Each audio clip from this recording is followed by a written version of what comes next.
Okay, I think we're on. Welcome everyone, and thank you to those joining us live and to those listening in afterwards. I'd also like to warmly welcome our guest today, whom I'll introduce shortly. This particular session is titled Readying the Global Population for Self-Care, Health Literacy in the 2020s. To introduce myself, I am Sarah Deneen Griffin, a pharmacist from Australia.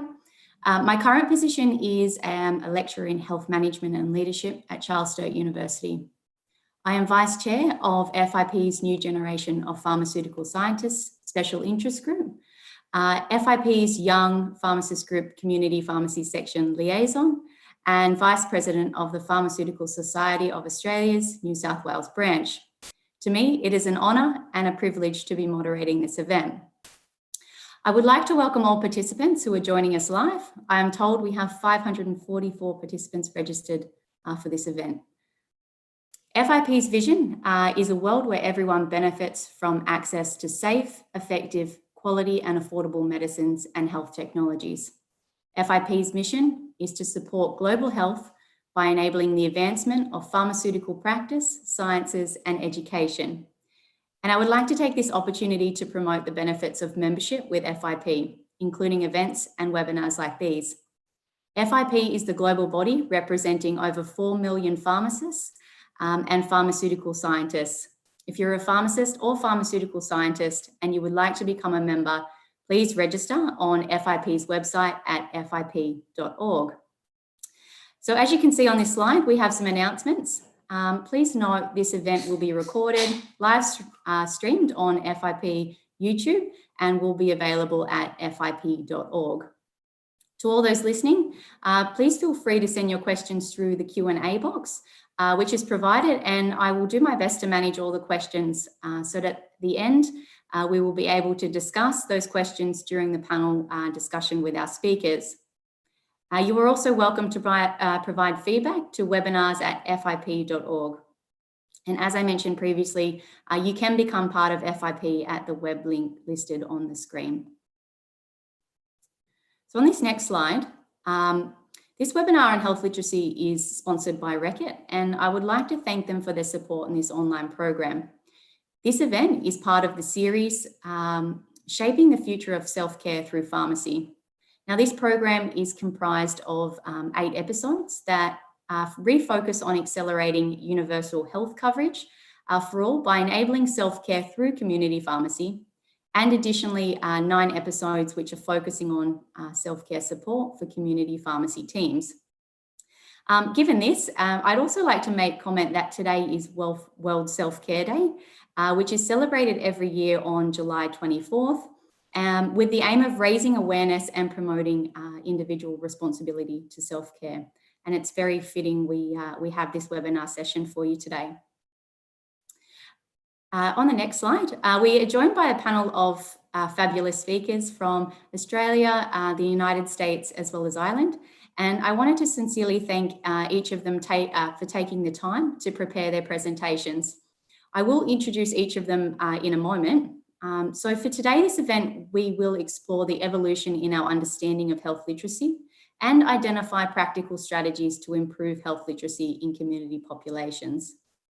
The role of the pharmacist in health literacy will also be discussed. Several countries now have well-established national strategies, and plans to improve health literacy through programs to improve the skills of patients and the public, and service changes to reduce the literacy demands on patients and the public. Therefore, the aim of today's session is to discuss health literacy, how it readies the global population for self-care, and how pharmacists can contribute. Next slide. So just looking at the specific learning objectives, we have defining health literacy, describing different rates of health literacy around the world, discussing challenges and opportunities for improving health literacy, and critiquing the role of the pharmacist in health literacy. As pharmacists, we witness examples of differing levels of health literacy every day in our practice, and pharmacists are really well placed to address and mitigate some of the negative effects of limited health literacy. So next slide. I'm now pleased to be introducing our first speaker of this webinar, which is Helen Ryan. Helen is a policy officer with the National Adult Literacy Agency in Ireland. She has responsibility for health literacy and numeracy and works on a number of innovative projects, including developing literacy-friendly standards and guidelines for health services, managing the Crystal Clear Pharmacy program, designing and delivering health literacy awareness training to health practitioners, and developing a health and wellbeing course delivered in a literacy-friendly way called Well Now. So I'd like to hand over to Helen. Thank you so much. Thank you very much, Sarah. Good morning. I'm delighted to be here and looking forward to hearing the presentations as well and the panel discussion at the end. So hello everybody, and I'm going to talk for 20 minutes. So I'm checking my time and I'm looking at delivering a literacy friendly service in pharmacy. And who is NALA? So just to have a quick slide here, just thank you, Christopher, just to say who we are. So NALA is a charity.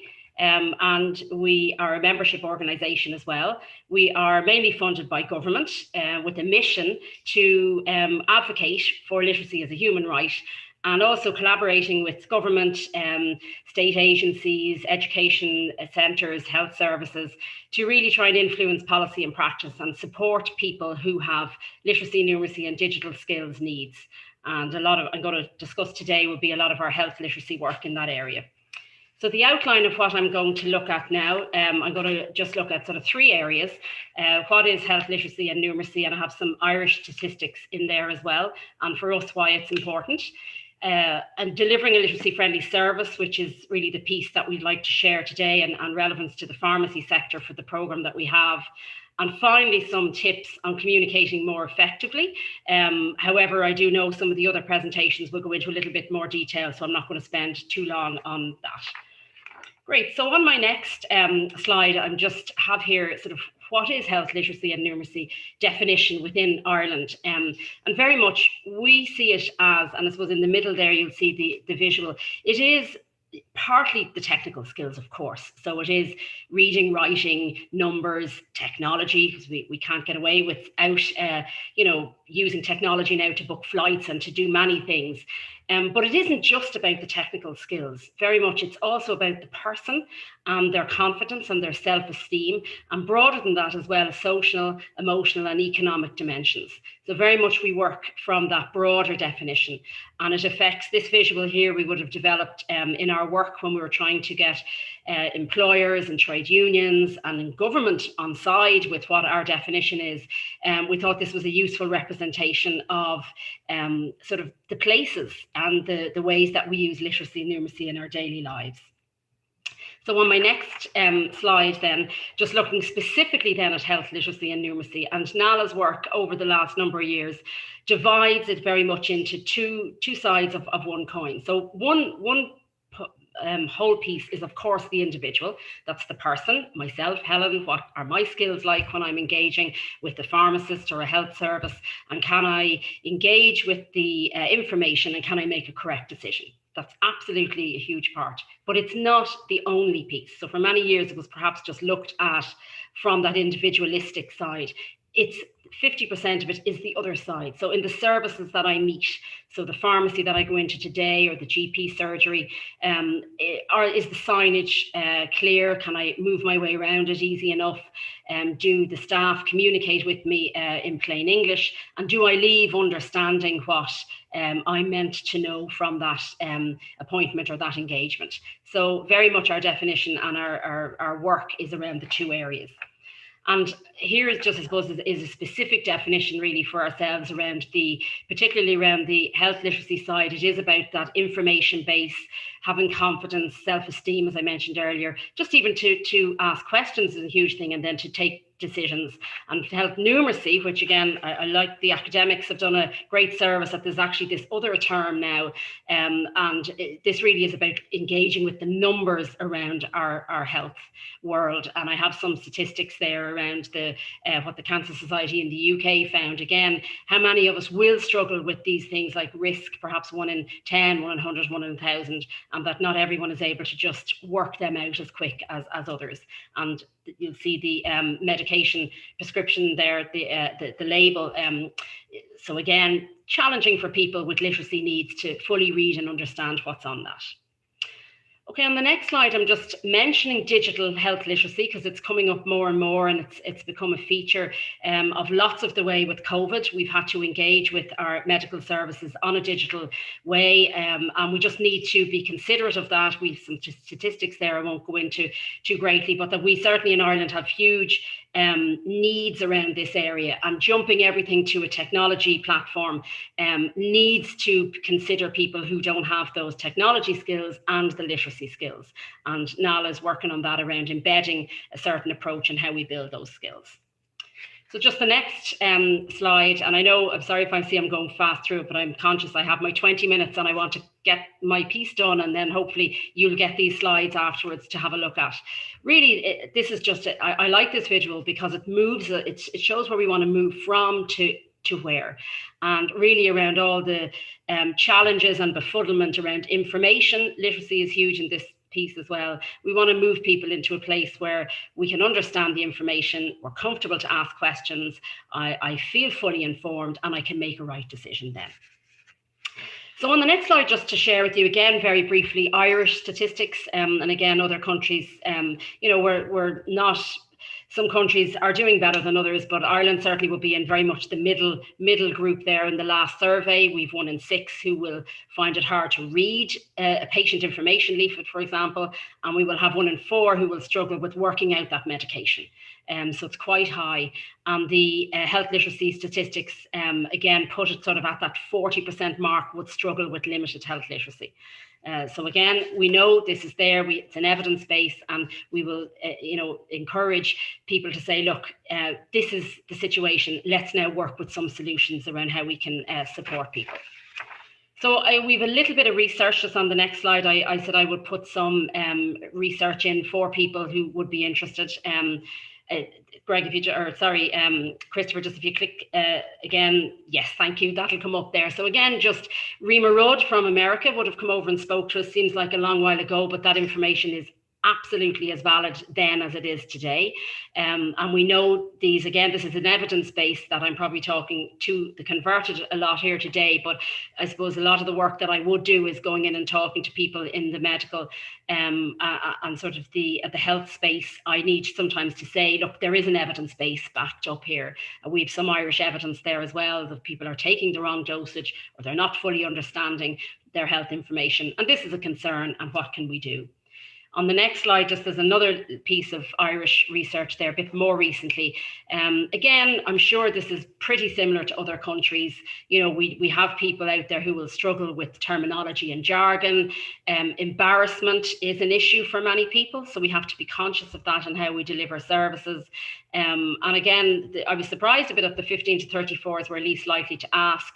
Maybe I shouldn't have been, but what would be great to know, and there was another piece of research that was done then, is who are they asking? So they are asking people like their elders, which is useful, and they're also asking people like Dr. Google, which is not as useful because you've got to have a whole other set of skills to work out what you're picking up from the internet and what's correct. So again, just interesting background to that. Okay, so my second piece that I want to talk today to you is around delivering a literacy-friendly service. And what does that mean? So in certainly in our work here in Ireland and with organisations, health services and pharmacists, it's around the organisation being aware that there are literacy and numeracy needs out there. And then can they remove some of those literacy-related barriers?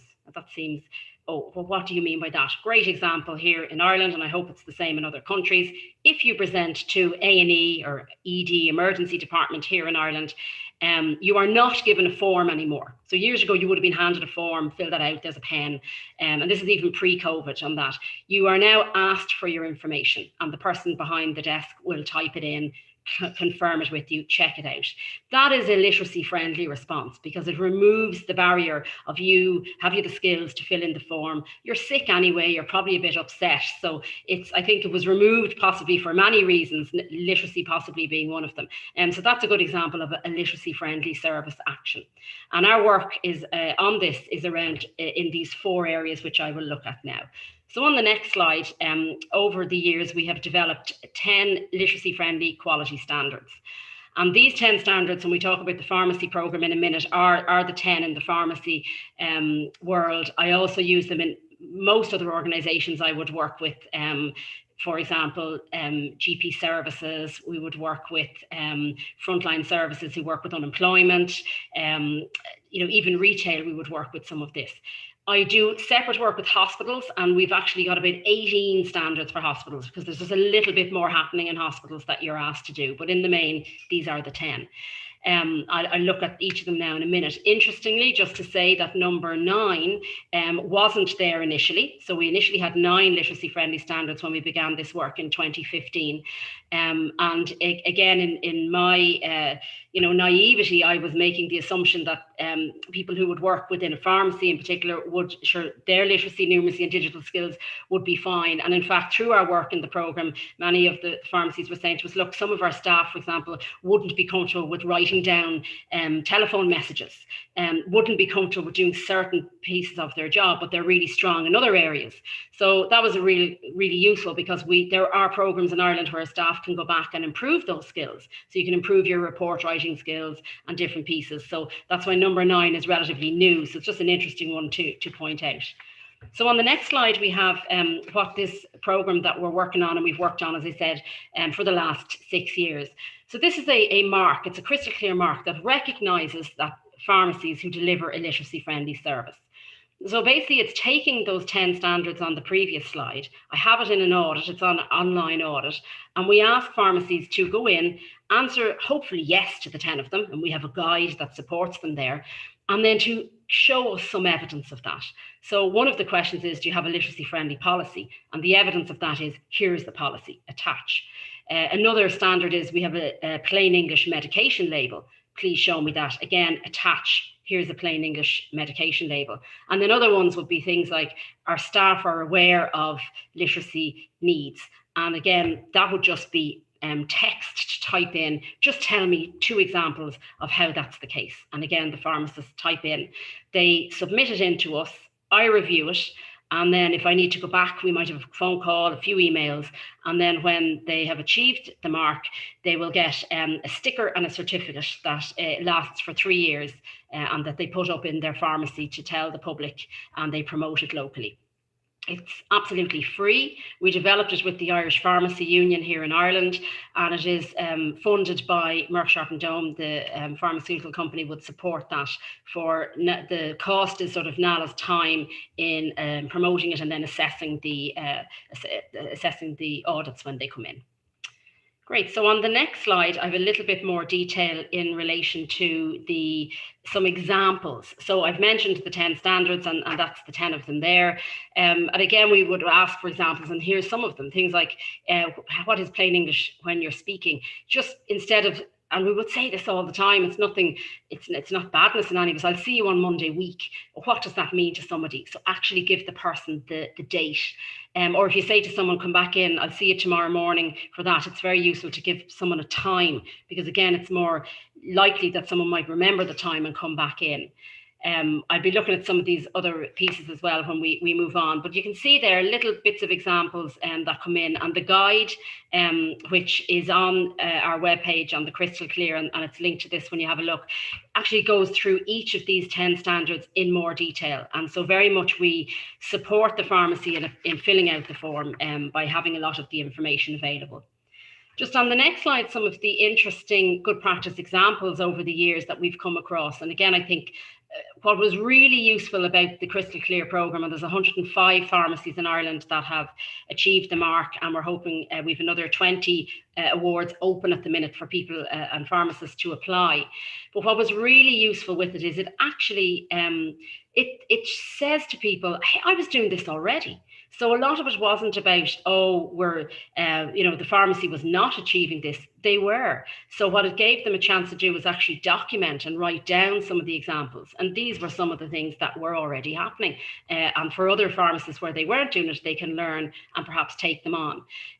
So again, laminating pictograms, perhaps for people whose English isn't their first language.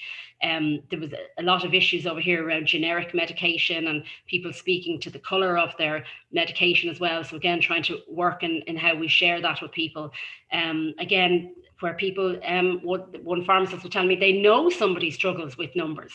So they will, take that extra bit of time, perhaps talk to the patient separately in a cubicle and have a conversation with them around how they're going to take this or take this drug, or indeed many drugs if they have to take a couple of them over the day.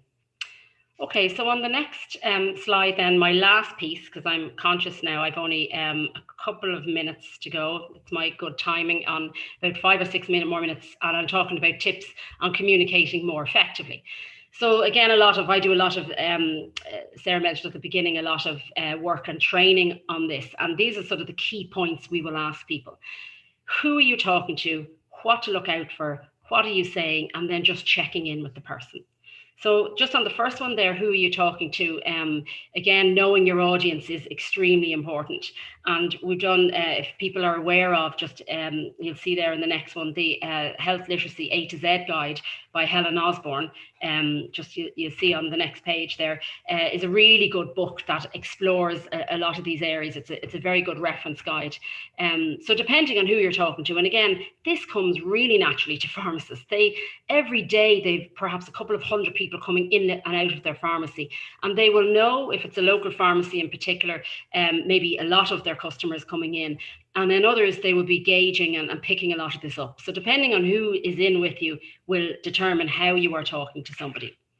On the next slide there, just looking at what to look out for. So again, health warning here, not every person who finds these challenging has a literacy need, but they are good indications.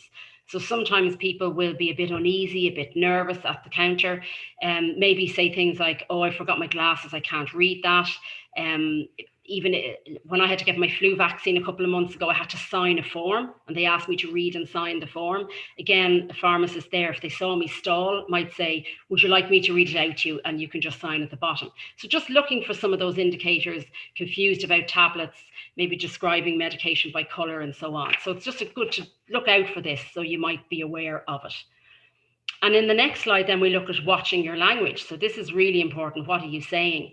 So again, I don't, things like administer, it would be nicer to say give. Consent form is probably written at the top. I'm not saying you don't say consent form, but if you're saying, Helen, I'm going to give you your flu vaccine now, I need you to fill in this consent form. This means you just need to read this, and it's an agreement that you understand what's in it.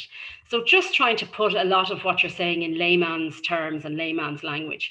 And a lot of people, when we talk about, on the next slide, we'll have plain English there. Some people seem to think when we talk about plain English that we're dumbing it down. Plain English is not about dumbing it down, but it is about me understanding what you've said to me the first time I hear it. Or if I didn't, maybe can you re-explain that to me in layman's language?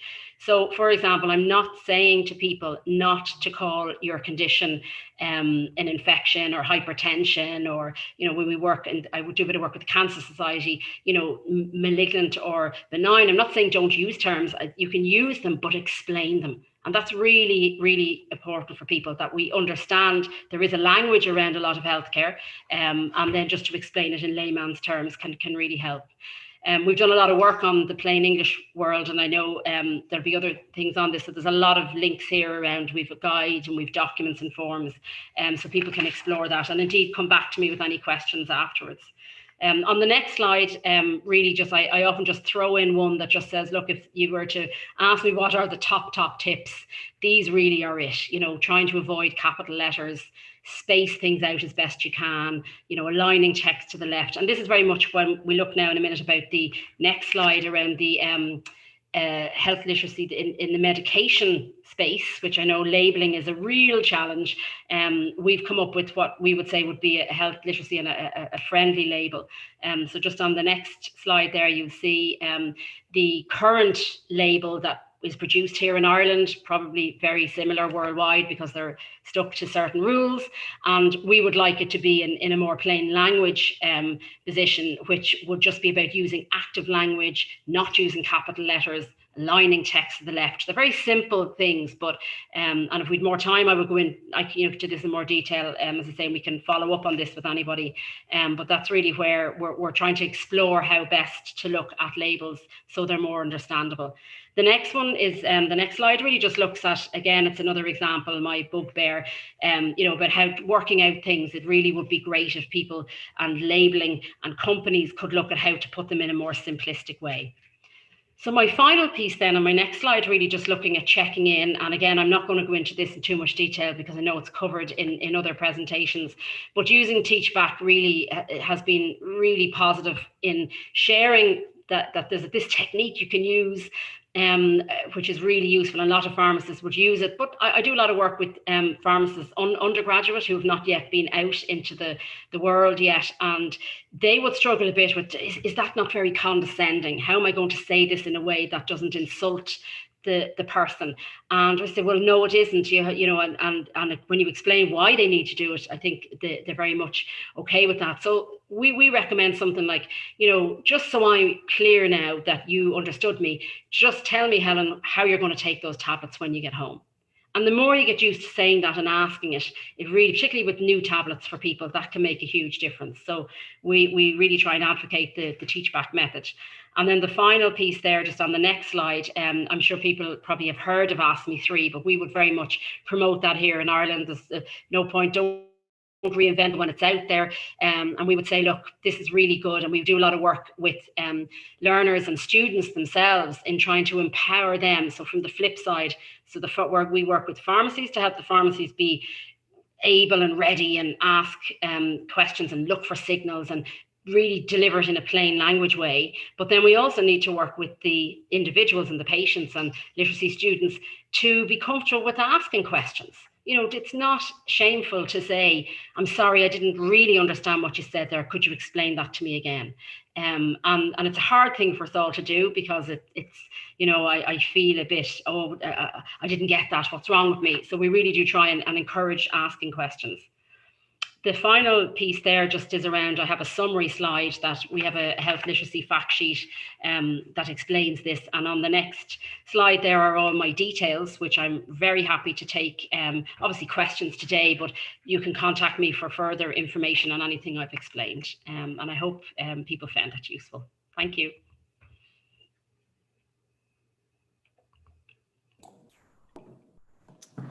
Thank you very much, Helen. That was a really informative presentation, and I was frantically writing notes while you were talking for my own self as well. So I hope the audience got a lot out of it.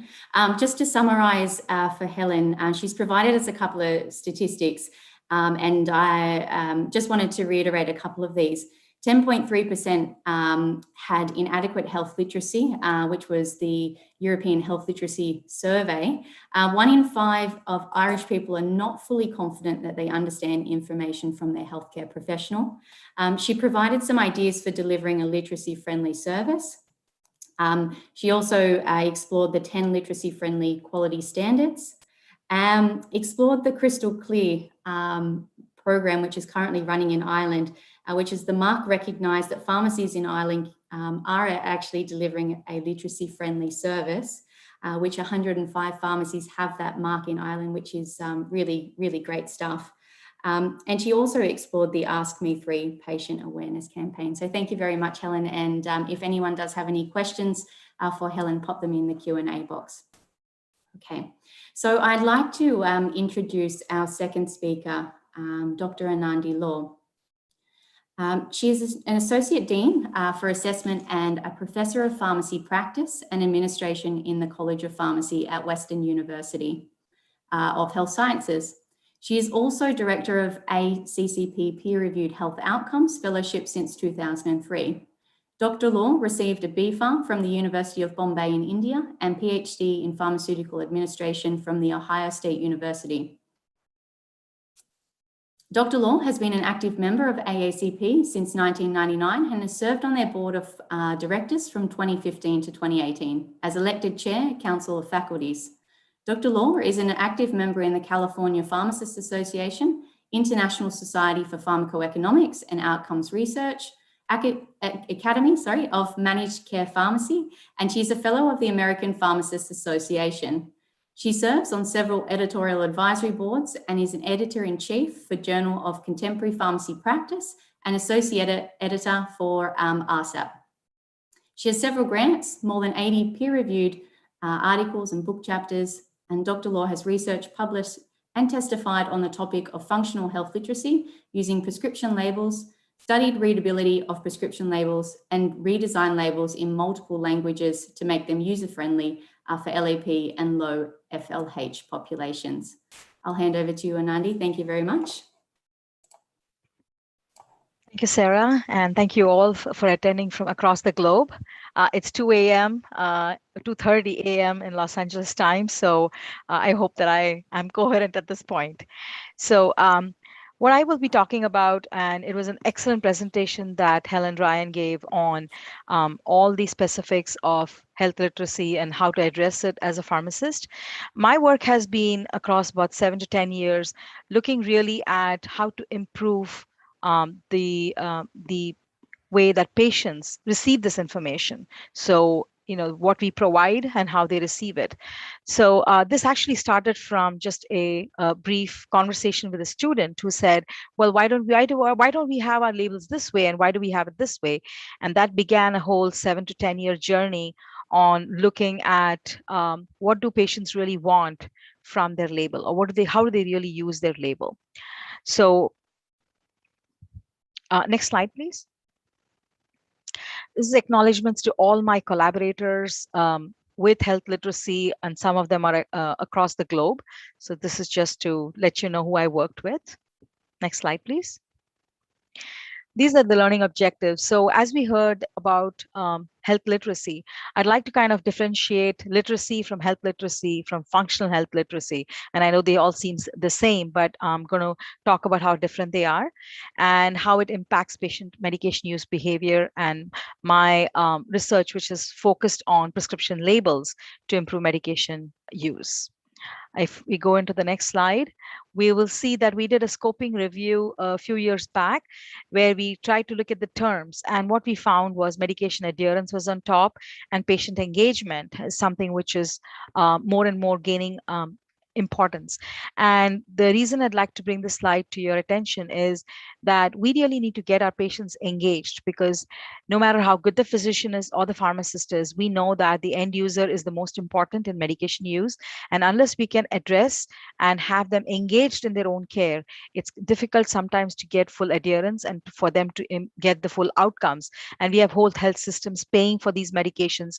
We want to make sure that clinically, economically, and from the patient's perspective, that we are able to get very positive outcomes. So patient engagement is really important. And a lot of what we do with literacy is really engaging the patients.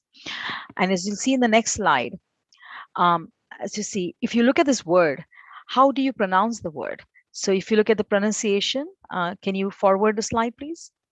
Do we call it unionized or unionized? So you can see that we see the words, our brain processes it different ways. And so this is when your reading also is the first step of this process of receiving what you're reading. If you progress to the next part of the slide, this is how we see in the States, we see take 2 tablets twice daily. Okay. Now, does this mean to the patient, do I take 2 tablets twice daily? That means I take 4 tablets every day, or do I take 2 tablets at 10 a.m. and then maybe 4 p.m.? When we give the patient this, we really don't know what the patient is understanding. And this is the bottle we give to the patient, and we may explain to them, they may hear us, but have they retained that information? So really that prescription label becomes a very important tool of contact between the pharmacist or the healthcare provider and the patient, because this is the one thing you're leaving them with and they're taking it home. And I recognize different health systems may have different ways of communication, but in the United States, the prescription label becomes a very important method of communication. And if you go to the next slide, this becomes even more complicated. As you see, take 2 tablets twice daily for 7 days. So now you've included another level of complexity. Next one is take 1 tablet by mouth once each day. So now we are in the directions confusing the patient so much, And it's no wonder that we spend $300 billion annually in the United States saving people from drugs which have taken by mistake and error. The next one is take one tablet by mouth twice daily for 7 days. Even for someone who's educated, it's like, what do you mean by that? And then the last one here, which is take the tablet once daily. In Spanish, it's once, which is 11 tablets. So now you have totally thrown it off and you're looking at prescription overdose. So these are some complexities we see in the way we provide information, the written information to the patients. And then the next slide, you'll see that these are what we call auxiliary labels, which are added information that is provided in a prescription bottle. And these are some of the things which have come up. What does that even mean? The first one, did someone swallow a nickel? Is that indigestion? Is that a bladder?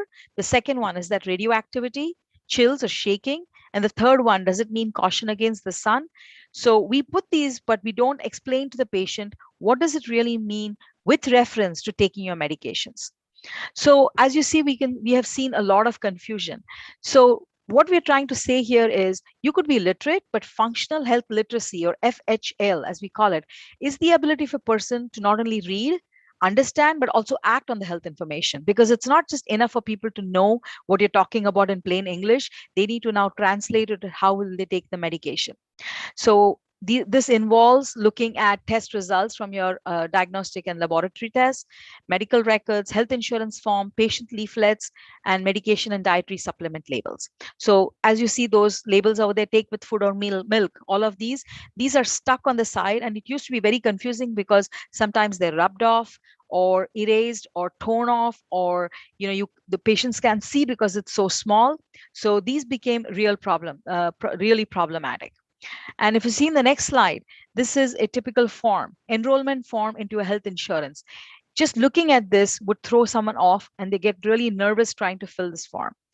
Next one. The next slide, this is a lab test result. And there are all these terms with a common person may not even understand what this means. All they look at is, oh, does this mean I'm normal? Is everything okay? Explain to me what this means. These are the levels of complexity we introduce, and then we wonder why patients are so confused, and especially sick patients. Then if you go to the next one, this is a tax compliance form, and this may introduce another one in terms of how your health insurance translate into tax benefits. So really what we're looking at, if you see in the next slide, is functional health literacy is not the same as being literate. You may be literate, you may understand health terms, but you may not be able to act. So literacy is not equal to functional health literacy. In the United States, if you go to the next slide, recent research found that Hispanic adults with limited English proficiency had the lowest expenditures in healthcare. But when you dig deeper, it's because they're not utilizing it. They have lower visit rates, fewer inpatient rates, fewer filled prescriptions, because they just don't know how to traverse the health system, which confuses them with so many words. Go to the next slide, please. So the US has been focusing on FHL since 1990s. The Joint Commission said patients must be given information they understand. So we're talking at least 2 decades of this. The health literacy of America's results show that 1/3 of Americans are not literate in terms of medical terms. Okay. And then the National Academy of Science, Engineering, Medicine said that health information is unnecessarily complex. Clinicians need literacy training in terms of providing the information to patients. And Healthy People 2020, which is a program we change every 10 years. Now we have Healthy People 2030 at the national level. It says we have to improve health communication and health literacy. So this is one of the focus areas for the United States. So there's a lot of background information, a lot of power in terms of trying to get people to be communicating clearly with their patients. If you look at the next slide, how is FHL measured? There are various measures, and if you progress on the slide, you see the first one is the REALM, the Rapid Estimate of Adult Literacy in Medicine. So we are trying. The next is the newest vital signs. So this is how we measure. It looks like a nutritional label, and you are trying to figure out if people understand what information you give them on a nutritional label. Then the SALSA, which is the reading test for Spanish adults. And the one which is most commonly used, which we based a lot of our research on, is the S-TOEFL, which is using the close method. And if you progress, you'll see what that method is. It's basically filling in. So if it's the X-ray will dash from 1 to 3 dash to do. So we get people to pick a choice which best hits what the terms are. Okay, so in this case, it would be the X-ray will take from 1 to 3 hours to do. It seems simple enough, but when you put so many words in front of people, it's interesting to note what they pick and how they put those sentences together. In the next slide, so can FHL be improved? Yes, it can be, right? Now, most of us finish our educational attainment or educational degrees, and it's usually stable. We don't go on for very advanced degrees throughout our lives. And individual health literacy can be increased through interactions with peers and medical professionals as you learn the language, just like we learn medical terminology, and also by enhancing patient counseling. So you make it simple, and like Helen Ryan pointed out, make it simple, the communication, right? And make sure your patients understand by the teach back, and create a safe space that they can ask you questions without feeling foolish, or that they're going to be called on, or that you recognize that they don't understand what you say. So creating a safe space for them to ask you questions. If you go to the next slide, so these are some steps which are provided. Excuse me. The step one is clear and simple oral communication. So how do you communicate with the patient as you're giving them the drug or as you're providing the care? The second is the written information. Now, the written information, there are two forms that we usually see: the medication information leaflet, which could be something which came from the pharma company accompanying the drug, or it may be something in the US pharmacies give out, and maybe other countries where the pharmacies give out simple instructions. And then there is a prescription label. Now, if you go to the next slide, what we recognize is for simple and oral communication, as Helen Ryan mentioned, there's a lot of tips, right? And then this is what you send the patient away with, but then the patient has to retain that information. So the written information is something they can carry with them. And these days we can also find it on the web, although we want to make sure these are valid resources. So as you give them a medication leaflet, the issue is that 40% of people don't even look at the leaflet, they just throw it away. Right? So now we need to figure out how are we going to hold them to this information if they don't even read it. Okay. There was a study done by Davis et al., which says that when people were asked, how would you take this medication? They asked about 400 primary care patients in 3 states in the United States. 46% did not understand instructions, with more than one label, and they provided them 4 labels. 38% with adequate literacy missed at least one label. So what we're trying to point out here is it is very important when you're giving them information, written information, to make sure that they're reading it, they're understanding it, and they know how to act on it, which is the FHL. So we go to the next slide. You find that these are some facts about prescription labels. I'm sorry, our previous study, we found that we actually talked to patients and said, how do you actually read these labels? So we went ahead and did an exploratory study. And what they told us was they want better content organization of these labels, bigger fonts, color backgrounds, and inclusion of indication. How do you take the medication and precautions on the labels, right? They didn't really like all the stuff stuck on top. And based on what they told us and a lot of literature search and making sure we held the regulations, we redesigned our labels. And in the next slide, you'll see that this is how a label used to look like, right? This looks fairly simple, but the patient really doesn't know what to focus on. And there are these, side auxiliary labels which don't make much sense. So we redesigned a label.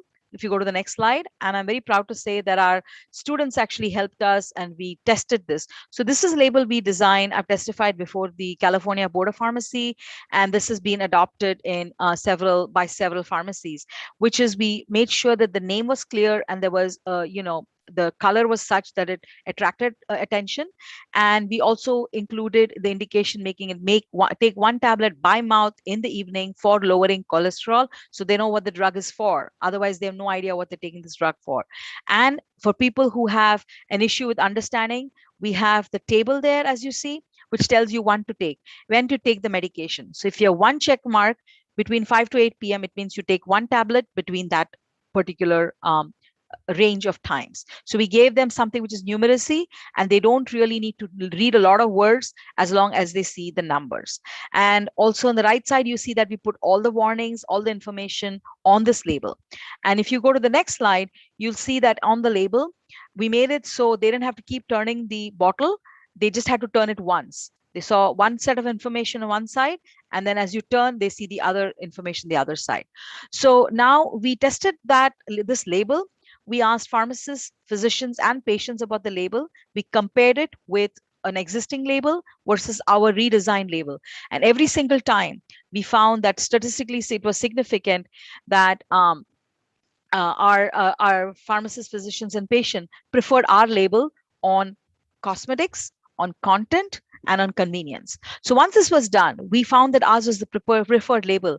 The next thing we said is, okay, everybody prefers it, but can patients really understand from this label? So we had a test where we asked them open-ended questions, as you see here.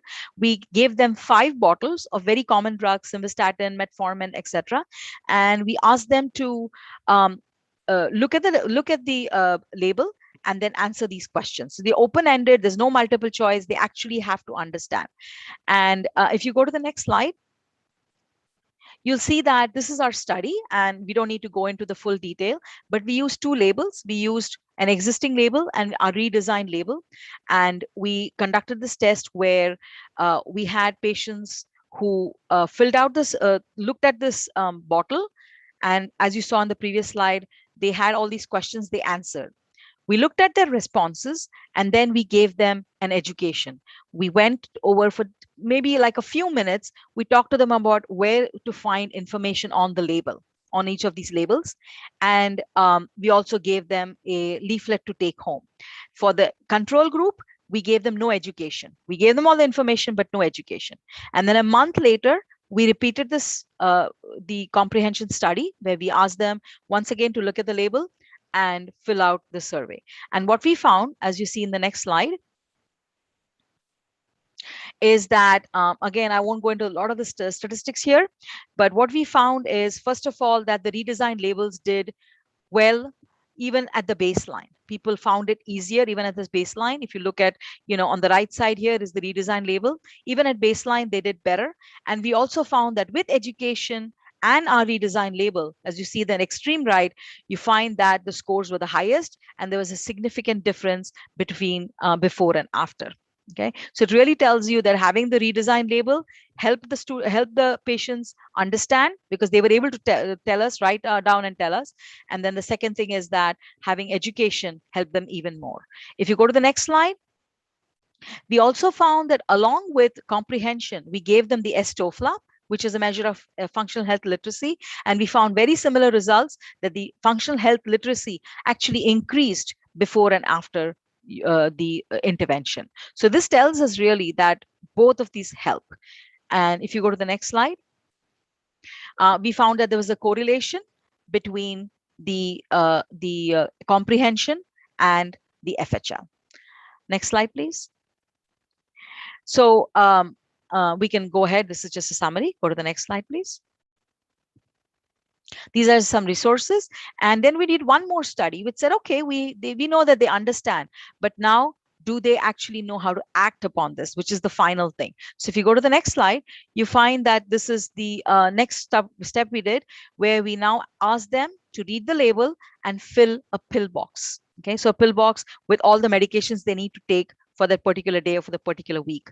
So we did that, where we recruited patients, put them in 2 groups, control and intervention, and we asked them the same survey, and then we gave them the pill box, and then we educated them, and 1 month later, we repeated the study. And if you go to the next slide, this is how they filled the pill box with different drugs. So we gave them 5 drugs to fill. So it is very as real as possible. Of course, these were always just candy. If you go to the next slide, please. So this was how we educated them on the label. This is a handout, but we also talked to them. And actually, student pharmacists were doing it. This is not even, a registered pharmacist. We just had students help them. Go to the next slide, please. So what we found is, again, every single time that having this education helped them in terms of filling that pill box. So they were actually able to relate it now into action. Next slide, please. And you'll find that this is the adjusted score for just the comprehension.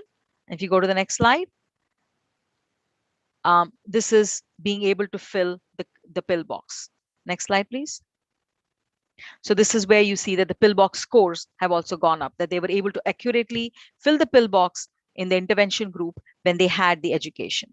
So what this tells us, if you go to the next slide, is that a simple redesigned label improved comprehension and functional health literacy. So not only were they able to read, understand, but act upon this upon this information, right? And this was a combination of education by a student, improving the action. So what this tells us is, if we even are able to educate our patients even one time on where to find information on the label, as we talk to them about the medication, when they go home and they look at it, they can traverse this whole thing and really demystify this process and understand exactly what to do, fill their pill box, and that, short of just putting the pill in their mouth, we have achieved the possibility that they understand and they know how to take their medication. Okay. And if you go to the next slide, just the key messages, I'll finish off here, is that part of this is really engaging patients in the treatment to make them part of this, educating them, making sure they understand with the teach back, and having simple oral and written communication. And the other thing that we face in the US is multilingual issues. So just because someone is knows English doesn't mean they have FHL. Just because a person knows their own language doesn't mean that they are functionally health literate in their own language. So not only do we have to do this in English, we have to do this in several languages, and we've done it in 5 different languages in California. So this is where we have to really reach out to the patient and make sure that the understanding translates to action. And this is important, this whole process, in terms of self-care, because patients are taking medications, and we know 70% of visits end up with prescription medications. The other reason is important in the current environment is we are sending patients away with medication. The monitoring is over telehealth. We need to make sure that every point that we're educating the patient and then sending them away with a prescription label they can actually read, understand, and be able to take the medication. I think that's all with my slides. If you thank you very much for listening to me, and I'll turn it back over to Sarah.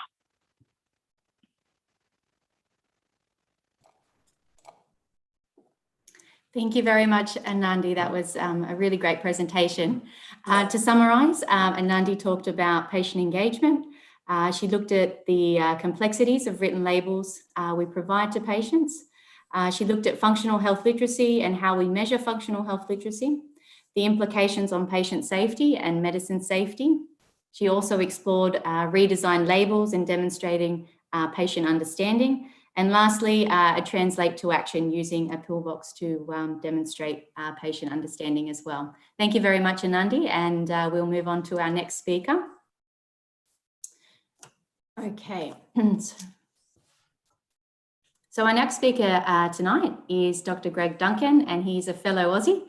Welcome, Greg. He's a senior research fellow in the Faculty of Medicine, Nursing and Health Sciences at Monash University in Melbourne.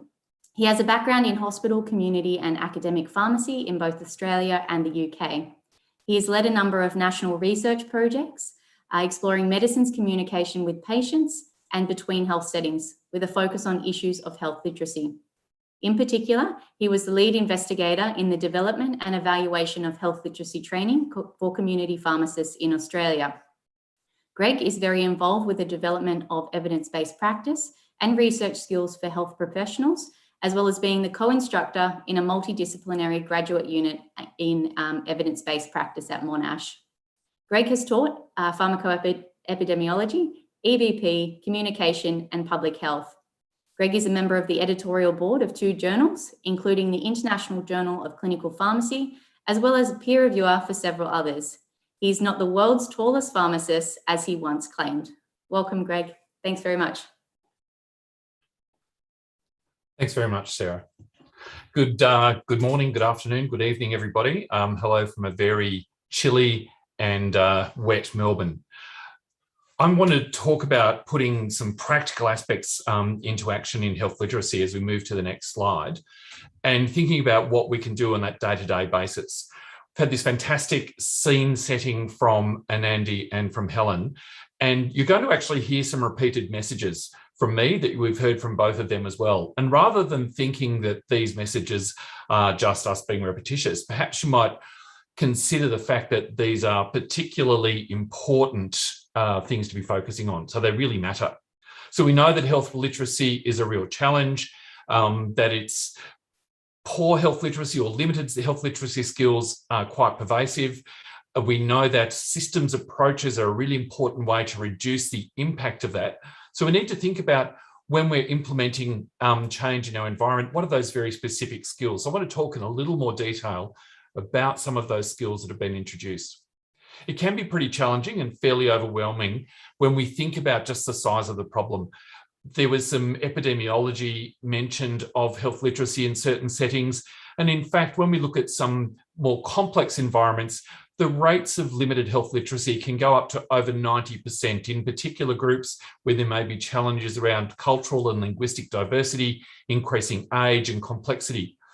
But we also know that even when someone has what we would consider functional health literacy, that their own circumstances will change that may impact on how they take information on board. So we need to keep that in mind when we engage with people. When you're feeling well, you're on top of your game, you can take information on board and process it and make decisions. But if you think about times when you've been particularly unwell, if you think about times when you may have had a child that's unwell and you're very anxious, you're overwhelmed, that changes your own capacity to take information on board. So health literacy is a very dynamic thing for individuals, and we need to keep that in mind. And I was really glad that Helen also talked about the environment in which we deliver those services. So as an integral part of Crystal Clear, having a health literacy friendly environment makes all of the activities and strategies we put into place much more effective. Next slide, please. One of the challenges that we often come across when we talk about new services or approaching things in a different way is that we need to learn new skills, get new technologies, etc. Importantly, with health literacy, most of us have all the skills we need. The communication that we practice as undergraduates, and then we've pursued through our professional lives, that we've probably revisited in some of our professional development environments, are the basic skills that enhance that interaction with people. But it's about how we use them. So it's not just a haphazard approach to communication. It's about being deliberate and considered in our interactions and framing communications in a health literacy specific context. And that's what we're going to talk about today. We need to be consistent in the application, not just saying, oh, I think this person needs it, so we'll do it for them. We actually need to have this structured, systematic approach for engaging with all of our patients to reduce risk. The good news is there are structures and strategies that are well described that are out there for us to frame our interactions with patients. We've heard some of that from our previous speakers, and I want to put into context what some of those other approaches might be, and then look at some resources that facilitate improving patient care. So let's move to the next slide and look at these health literacy specific strategies. There was a paper published, as you can see here, in the journal Health Literacy Research and Practice. This is an open access journal, so for those of you interested, it's a really useful one to engage with. And they published this fantastic paper that used a consensus approach with experts to work out what are the things we really need to do, what really matters. And they generated quite a list of activities and strategies, but these are the top 4. And if we all consider these top 4 and think about them in our practice, we're going to make a huge difference to patient care. And if we keep going back to, I think someone mentioned the $300 billion spent in the States, the WHO estimates $500 billion as the annual cost of poor medicines adherence.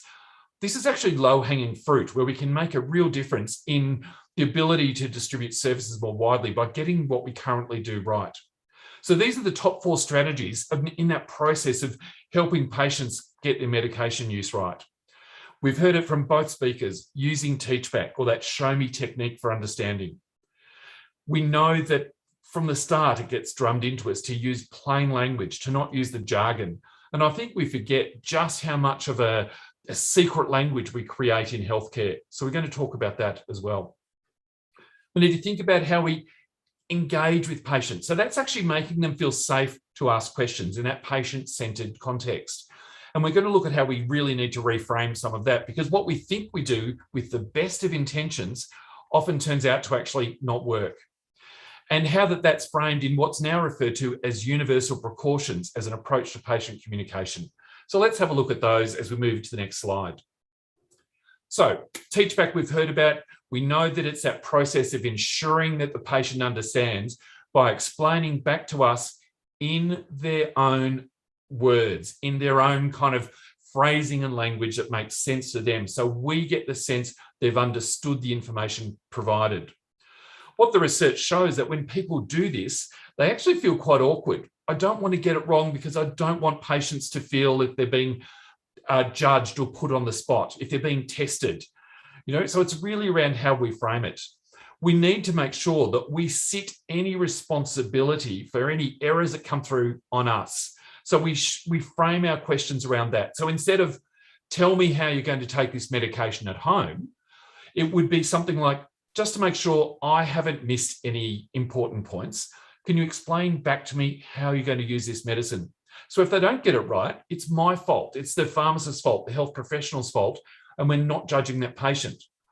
You can phrase that however you like. Another version might be, so I can be sure I've covered everything. Could you just run through what you'll do with this medicine at home? So again, it's about me. Often, this feels unnatural when we engage with people. So it's important that we practice and we start to find our natural voice. What feels right to you? And what do you observe that patients respond well to? So it's practice is an important part of this. So next slide. Avoiding jargon. This is one we know. We've got this huge secret language of health, and even within specific disciplines. I know I work mostly in geriatrics, in aged care, and I hear people that work in other areas using acronyms and words that I'm not familiar with. So how on earth are we expecting patients to know it? I hear colleagues say, oh, if they don't understand, they'll ask.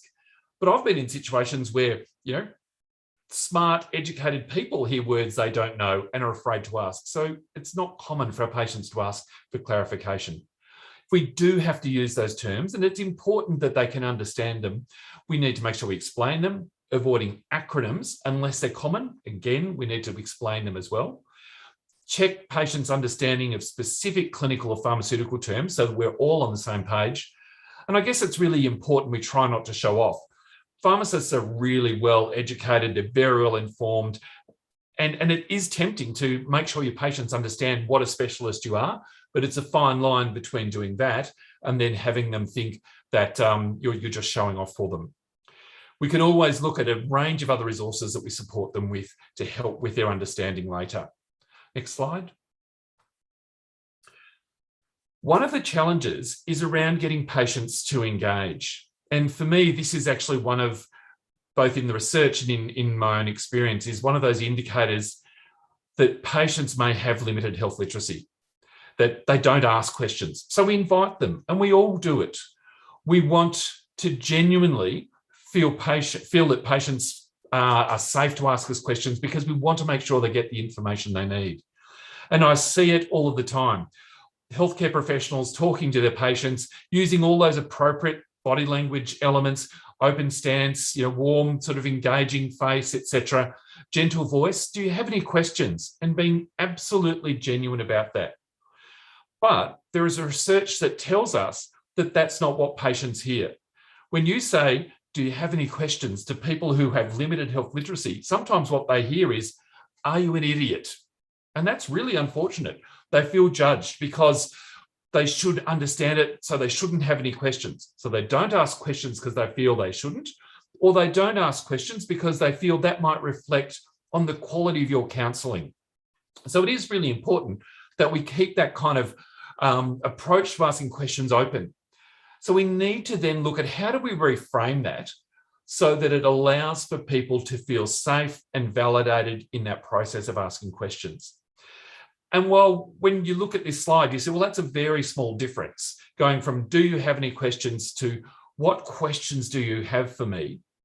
Our repeated experience, both in our research and in our training, is people hear something completely different. Firstly, when you say, what questions do you have for me? It shows that questions are normal and expected, and that it's not a test, that I'm expecting you to have a question. When we run training with our pharmacy colleagues and we run some workshops, we get them to go through scenarios where they say this to each other. And even then they say, actually, just doing that with another pharmacist felt really different. When they said, what questions do you have for me? It felt like a genuine invitation to ask those questions. So that's a really important thing. Now, bizarrely, when so many of us are used to years and years, and in some of our cases, decades, of asking, do you have any questions? It's actually hard to change that habit of a lifetime. But this is again where practice comes in. And maybe even seeking a bit of feedback from our patients that help us understand why that was of value. So what questions do you have, or a variation of that that makes questions sound normal and expected, is a really important approach to that. And it changes that dynamic. It was interesting in some of our research, we had pharmacies where we'd done this training with them, and particularly in some of those rural and regional areas where many of those patients have been known to the pharmacy for absolutely decades, 25 years and so on. And our pharmacists would say, no, we know our patients here. It's a small town, it's a small community. You know, they know us and they trust us. And of course they ask their questions.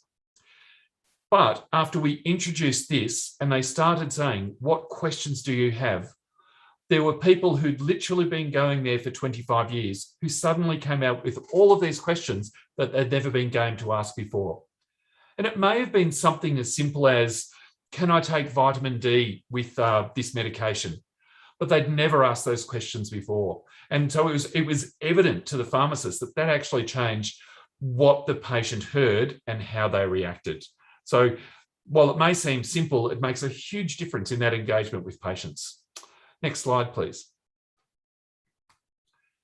So that leads us to the fourth of those really key strategies, which is universal precautions. Now, we've come across universal precautions in other contexts. With HIV/AIDS, we talked about universal precautions to reduce the risk of transmission, particularly when it may have taken some time to get tests, when there were high rates of infection in certain settings. So the assumption was that work with someone on the assumption they were infected, just so that we could protect ourselves and everybody else. And it works very similarly when we talk about health literacy. Universal precautions in health literacy means that we assume a patient has health literacy until they demonstrate otherwise, until there's some indication. So we look at those cues and clues that we've all talked about this evening.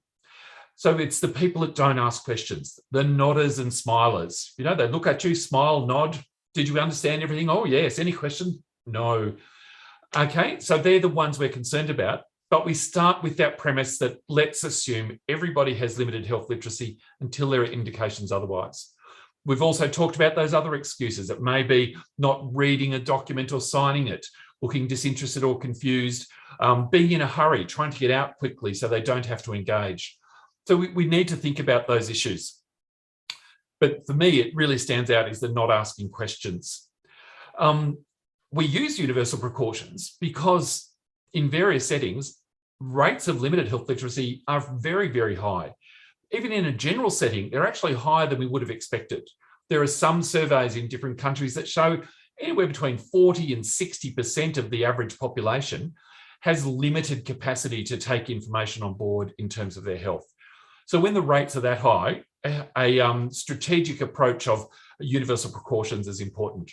Now, if somebody spontaneously asks us questions, says, I've been doing some research on the internet, or shows that high level of engagement, then they're demonstrating that they have a functional degree of health literacy. But until we get that indication to reduce the risk of medication errors for patients, for adverse events, we take this universal precautions approach. We've looked at how there are some tests of a patient's health literacy, but these aren't simple and straightforward to use in that pharmacy setting. You know, we often have a reasonably brief encounter with patients in the pharmacy. And while the tests of a person's health literacy are really useful in a research context, they aren't easily applied in this everyday setting of providing patient care in the pharmacy. And as I mentioned, we've also got those issues where on a particular day, for various reasons, a person's health literacy may change. if they're particularly unwell, if they're anxious about a family member, if they're stressed about what's going on, that will have an effect on their engagement with you and their ability to take information on board. So we need to use these specific strategies with all patients. If people are asking us questions, sure, we don't have to say, what questions do you have? But we need to think about taking this strategic approach with all of them. Our communication should be planned and deliberate. So not just an ad hoc, haphazard approach to, well, what needs does this person have? It's really going to be around, how do I strategically prepare for this engagement with a patient, and particularly with those complex ones where there might be a lot of information. We also need to think about afterwards, reflecting on that information to consider, is there room for improvement, recognise elements that are effective, what should I do more of, what could I do less of, and so on. So universal precautions is about pulling it all together so that we actually deliver this in a very systematic way. Next slide, please. To frame universal precautions, this is some of the work we developed for our projects to keep people thinking about the actions that we can take. And we broke it down into 3 sort of strategic areas with 3 activities in each strategy. So we had process strategies, what to do. And as I've said, none of this is going to be a surprise to you. Use simple, plain language. Speak clearly, repeat important points. The content strategies, what to say. This is where that process of thinking about what we're going to say is really useful. Prioritizing information. When people have limited health literacy or they're anxious, etc., that impacts on how much information they can take on board. So we need to work out what really matters. If you look at a consumer medicines information leaflet, there's probably about 100 pieces of information we could give somebody. So we need to work out what are those 3 or 4 things that really matter to help this person use the medication appropriately. So limiting the content of that, what's important and how much do we give, and then supporting that with other resources however we can.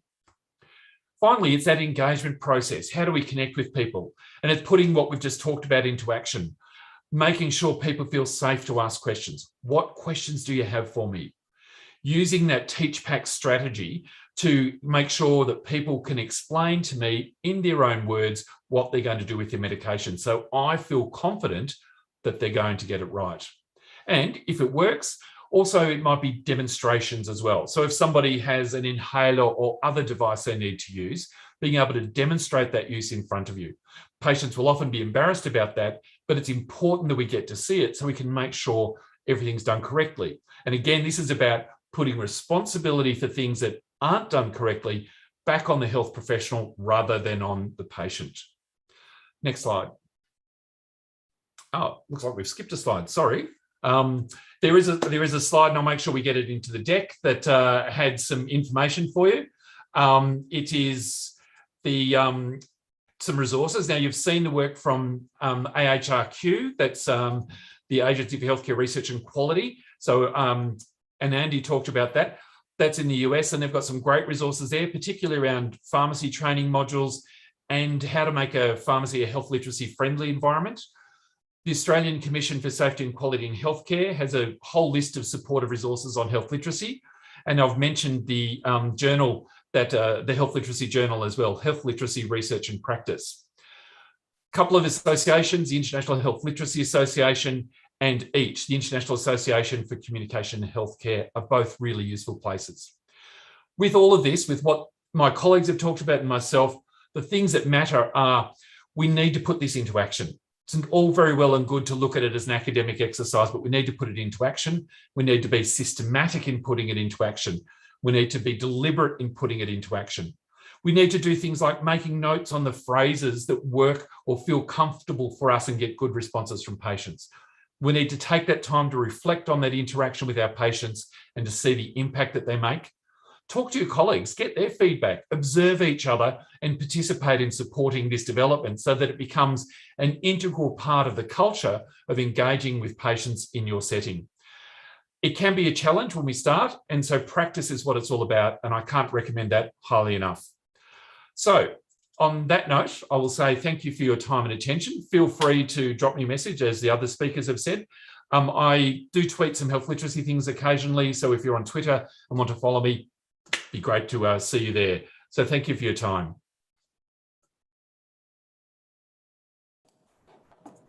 Thank you very much, Greg. And what a great presentation. So just to summarize quickly, before we move on to our panel discussion, Greg talked about the role of pharmacists in supporting health literacy specific strategies, the top 4 strategies. He talked about teach back, avoiding jargon, eliciting questions, and the universal precautions, the 3x3 approach, and provided a great summary of some useful resources at the end there. So we might move on to our panel discussion now. I think we're just going to move into a Brady Bunch screen. Hello, everybody. Okay, so we've had a couple of questions from the audience, and I might firstly throw to Helen. So you mentioned digital health literacy in your presentation, Helen, and you said that 53% of the Irish population have only basic digital skills. So the question is, what do you think the role of technology is in health literacy, which is specific to pharmacy practice, and can you offer any insights? Yep, absolutely. So it is a worry when you look at, I'm sure other countries, hopefully you might be a little bit more advanced, that 53% is quite high. And that varies from people not being able to access the internet, so that's obviously having the devices and the technology, but then when they're on trying to work out where to go. So from a pharmacy perspective specifically, I suppose in our own situation here in Ireland, we haven't moved greatly on to engaging with patients through technology. Pharmacy, the health services are doing a little bit more of that, where I know certainly COVID and the whole pandemic in Ireland threw a lot of digital health issues up for people, where you might have to have a consult with your GP or with the, I know people had physio sessions and whatever using Zoom and different devices. So from the pharmacy, we would still really deal with the face-to-face. We would go into them, we would speak to them on the telephone. And where the technology may come through, I suppose, in future ways, and I have spoken to other people in Europe who've done a bit of work, where the pharmacist might, the patient information leaflet can be very challenging. I thought that was really interesting and handy about how many people don't even look at it. And we work a little bit here with some of those services around, first of all, they're not in plain English a lot of the time, they're squashed, small text. So we do have a system in Ireland, medicines.ie, where you can refer people to look at this patient information leaflet when you get home online, perhaps in bigger text.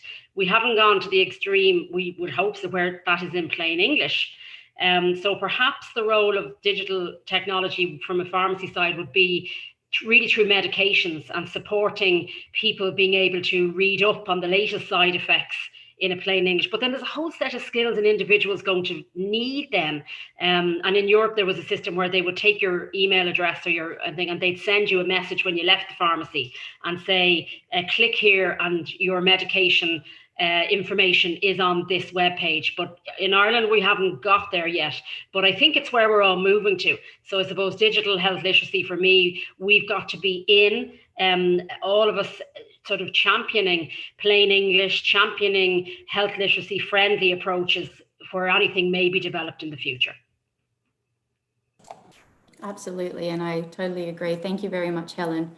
All right, we might move to Anandi now, and we received a question from the audience, and I'll just read it out. So pharmacists clearly have a very important role to play in supporting patients to develop their health literacy. I would be interested to know how other nations remunerate or how they ensure the sustainability of a health literacy-centric patient service. So perhaps you could provide a perspective from the US. Well, I have to say that's something which I think is still a battle we are fighting, which, in the US, the community pharmacist is still, the payment is aligned with the product and the dispensing, not really so much the counseling and the education you provide to the patients. And this is something which, we really need to move away from, and we have a lot of demonstration projects. I personally am involved in implementing some payment models, but it's still very much aligned with the product. So we haven't reached that point, unfortunately. What we would like to do is kind of take make health literacy the assessment as part of what we get from the patients in addition to their allergies and other information. So once we know where they are at, we can actually work with them, as we see that literacy is not equal to functional health literacy. But unfortunately, we haven't moved on the payment model, and this is something we really would like to. Thank you, Anandi. All right, I might throw to Greg now. And Greg, I think you probably already have touched on it a lot in your presentation, but I just wanted to talk about integrating health literacy into the competencies of pharmacists and in pharmacy education, which really is promising to boost health literacy principles at a healthcare system level. So my question is, how can we ensure that knowledge and skills of pharmacists and the pharmacy team are sufficient to deliver services in line with health literacy principles? Good question, and we've actually been doing some of that work here. So our national competency framework, I sit on the communication board with that, and we've been building those into there. So in fact, using things like Teachback, etc., are actually part of the competency framework. We've also been doing some other work, a project we just finished where pharmacists were being reimbursed for a reconciliation program. But as part of that reimbursement, they actually had to identify the strategies that they took and specifically, name whether it was Teachback or was the questioning and all that sort of thing that occurred. Now, while we can't measure the amount that they did, it actually was a reminder to do it, and B, an indication that it probably was done. And what we got was about 65% of pharmacies were doing it, when a lot of the work we'd done in the past was showing 15 to 25% of interactions would involve Teachback. So we absolutely can do it, because so when we've got very specific strategies and activities that you can do, they're kind of measurable, they're definable, and so we can put those into those excuse me, competency frameworks. Can I actually add one more comment to the previous question? One of the challenges in the pharmacy setting is that we often have reasonably short engagements with our patients, particularly in that community pharmacy setting. And I constantly see it, and we have it here where government and everyone talks about how do we improve the health literacy of our patients. And realistically, you're not going to do that. Where I know in a number of places in Finland, some work in Denmark, we've started, there's some work in Tasmania. I think Rosie Nash is on here, and they've been looking at schools. We actually need to prepare this next generation of healthcare consumers to be health literate. So literacy starts early. What we need to do is how we reframe the services we deliver to reduce the risk, because it's that even if we're trying to introduce new terms, etc., to our patients, it's going to be a slow process of changing someone's health literacy. We're not going to do that. That's an evolutionary process, and we need to keep that in mind. So in the short term, to reduce risk and improve benefit, we need to change what we do as pharmacists and pharmacies. And that's why the systematic approaches, the NALA approach, etc., really, really matter. Yeah, I agree. Thanks very much, Greg. We might have time for one more, and one's just come through, which is specific to NALA.